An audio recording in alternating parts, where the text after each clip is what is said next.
Assalamualaikum warahmatullahi wabarakatuh. Kembali lagi di channel 786 Computer Official.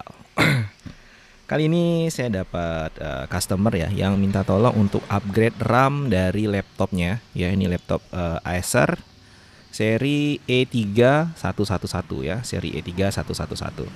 Nah, dimana kalau laptop jenis ini, kalau kita mau melakukan pergantian memori itu tidak ada bay-nya ya, ataupun jendela untuk kita mengakses RAM atau hard disk biasanya di sini. Itu tidak ada ya, jadi ini kita harus buka casingnya semua dan kita harus cek pada motherboardnya langsung. Nah, langkah pertama pada Asus E3111 ini ya. Oke, A3111 kita harus membuka semua baut yang ada di casing belakang. Ini kebetulan sebelum video ini saya take tadi, bautnya sudah saya buka ya untuk mempercepat durasi. Nah, ini kita tinggal buka pelan-pelan. Ini semuanya sudah saya buka bautnya. Kita buka saja. Pelan-pelan bukanya. Akan lebih bagus itu membuka menggunakan penyongkel tapi yang terbuat dari bahan plastik seperti ini. Jangan yang dari bahan metal ya, karena akan melukai casing plastik yang ada di sini. Kita gunakan yang berbahan plastik supaya tidak luka ketika kita mencongkelnya. Hati-hati dalam mencongkel, kadang beberapa laptop ya, terkadang beberapa laptop itu ada fleksibel yang nyangkut di antara bodi atas dan bodi bawah. Sehingga kalau kita tidak hati-hati, kita tarik, ada kemungkinan untuk fleksibelnya itu putus. Nah, ini dia penampakan dari mesin Acer E3111 ya. Nah, saya zoom kamera. Nah, seperti ini, bukan di zoom sih, diangkat ya. Ini bentuk mesinnya seperti ini. Nah, di sini kalau kita lihat pada area laptop ini kita tidak melihat adanya RAM. Yang kita lihat di sini adalah baterai. Ini baterainya, ya, baterai lithium ion. Kemudian di sini ada hard drive, ya, hard disk. Kemudian di sini ada wireless card. Ini ada flexible keyboard. Ini ada switch untuk reset battery. Ini ada konektor battery. Ini ada untuk mousepad ya, tracking mouse ya di sini. Kemudian ini ada untuk speaker, dan ini ada untuk LCD display. So kita tidak melihat ada RAM di sini. Nah, dengan begini bukan berarti ini tidak bisa kita tambah RAM ataupun tidak bisa kita modifikasi RAM-nya, melainkan kemungkinan besar RAM itu ada di sebalik motherboard ini. So kita harus buka baut yang ada pada motherboard ini beserta seluruh konektor, dan yang paling pertama yang kita buka adalah konektor baterai. Karena kalau baterai ini masih terhubung, dikhawatirkan masih ada arus yang beredar di motherboard ini dan bisa menyebabkan short kalau kita tidak hati-hati. Ya, walaupun ada beberapa laptop, arus dari baterai tidak akan masuk ke motherboard sebelum dia mendapatkan perintah switch on. Ya, tapi ada beberapa motherboard dia langsung. Kalau Acer ini kebanyakan dia langsung ya, arusnya langsung ngalir ke motherboard gitu ya. Ada always on ya. Kemudian setelah kita cabut semua fleksibelnya, kita buka bautnya ya, buka harddisknya juga. Ya, ini mungkin harddisk bisa kita buka dulu. Oke, harddisk kita pinggirin. Ini harddisknya 500 GB ya, Seagate. Kemudian kita buka keyboard ya, flexible keyboard. Kemudian kita buka flexible trackpad. Kita buka speaker.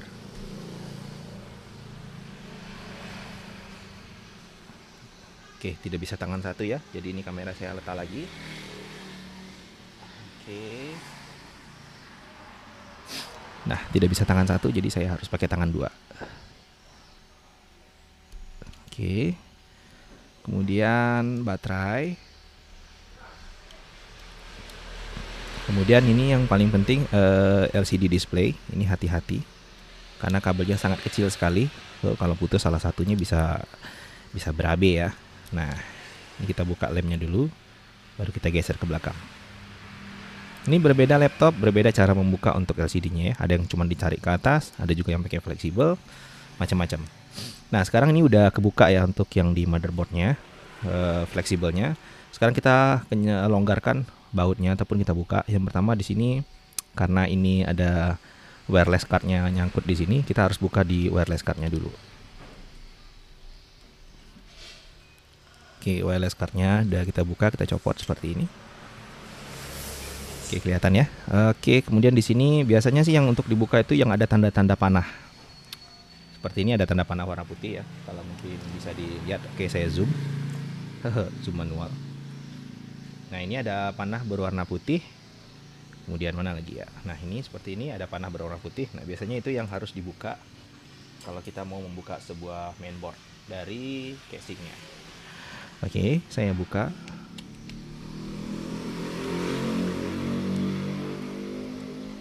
Abaikan backgroundnya.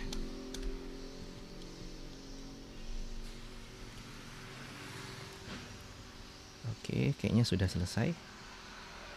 Oke, ada satu lagi di sini. Nah, sekarang untuk bautnya sudah saya buka yang di motherboardnya, tinggal kita angkat pelan-pelan, perlahan-lahan. Oke, nah seperti itu. Nah, kemudian kita balik. Nah, ini dia RAM-nya. Ya, saya pindah lagi angle kameranya. Ini dia RAM-nya. Oke. Nah, di sini ini RAM. Ini biasanya yang dua ini antara prosesor dan chipset, ya. Ini ada dua area, prosesor dan chipset. Kalau dia punya VGA card tambahan ya itu biasanya VGA card ya, chipset VGA card. Nah, seperti ini dia. Simple ya, motherboard laptop yang ini. Ada DC jack, ada LAN, ada USB 2.0, USB 3, ada port HDMI. Oke. Kemudian ini port jack audio. Ya, jack audio. Kemudian ini juga port USB 2.0 dan ini port untuk multimedia card MMC.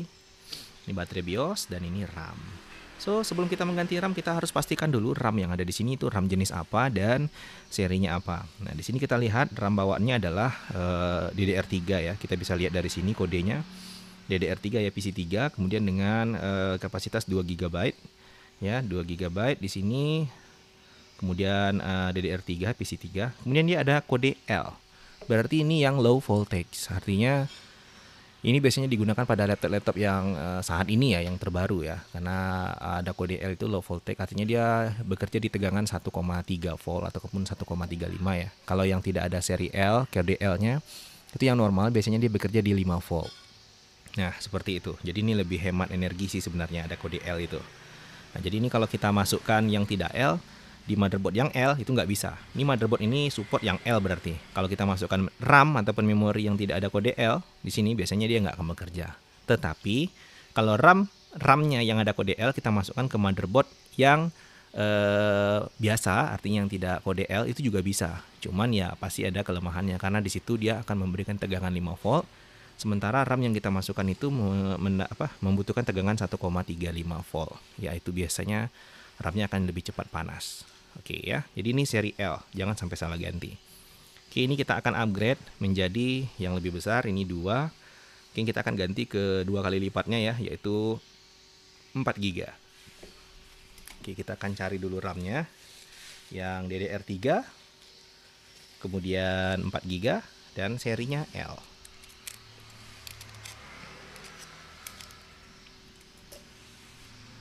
Serinya L.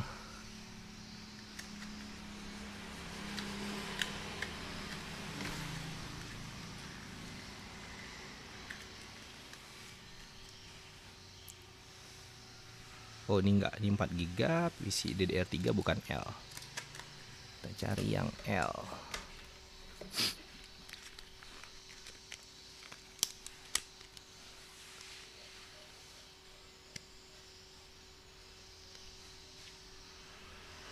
Oke, ini ketemu.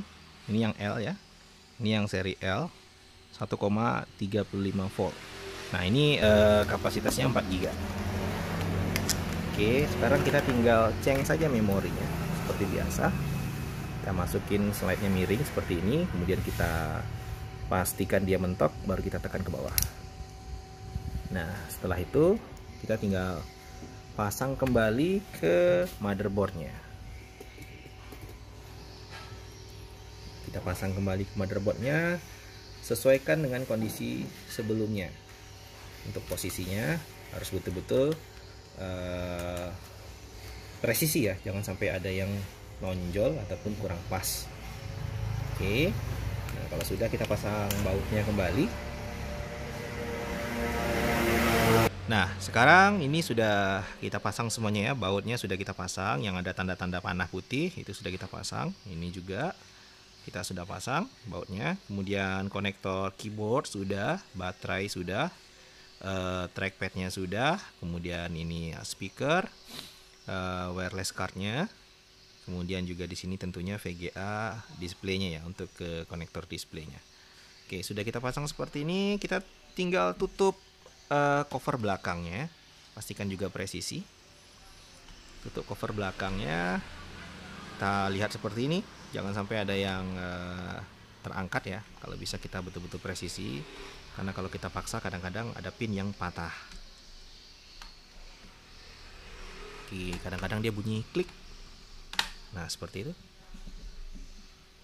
Walaupun harus bunyi tapi tetap dengan perasaan supaya tidak ada yang tersakiti. Supaya tidak ada yang patah maksudnya. Oke, sudah presisi. Nah, kalau sudah kita tinggal kencangkan baut semuanya ya. Kencangkan semua bautnya di sini.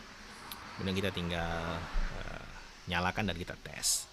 Oke, itulah tutorial cara mengganti ataupun mengupgrade RAM dari laptop Acer Aspire E11 seri E3111C9 LG. So, pada laptop ini ya kita tidak bisa mudah ya, artinya kita biasanya kan beberapa laptop kita tinggal buka di sini ya, kita buka jendelanya, B-nya itu kita tinggal akses RAM-nya, nggak perlu bongkar. Kalau ini mau tidak mau kita harus bongkar casingnya. Setelah kita bongkar casing juga mau tidak mau kita harus bongkar motherboardnya, karena RAM itu terletak di bawah motherboardnya. Oke, sekarang sudah selesai. Demikian tutorial ini untuk mengganti RAM pada Acer Aspire E11 dengan seri E3111C9 LG. Semoga tutorial ini bermanfaat. Jika dirasa bermanfaat, jangan lupa di subscribe, like, comment, and share. Terima kasih sudah menonton. Assalamualaikum warahmatullahi wabarakatuh. 786 Komputer Official.